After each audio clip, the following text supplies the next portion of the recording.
I had a pair of rusty antique scissors that I wanted to clean up, so I tried out Hinderust S4.0 product.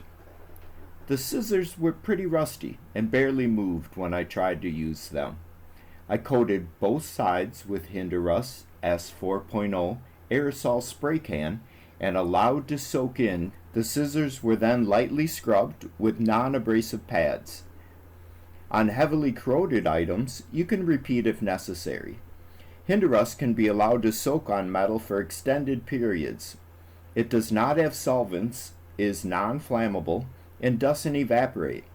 It will continue working to protect metal from future rust and spread deep into cracks, corners, and crevices.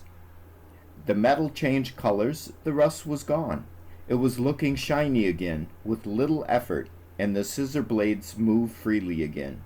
I'm very impressed and will definitely try this method again on other rusty metal. Order today. Click on the link in the description, visit Fluoramics.com, or call. Subscribe to the Fluoramics channel and tap the notification bell for updates. Made in the USA.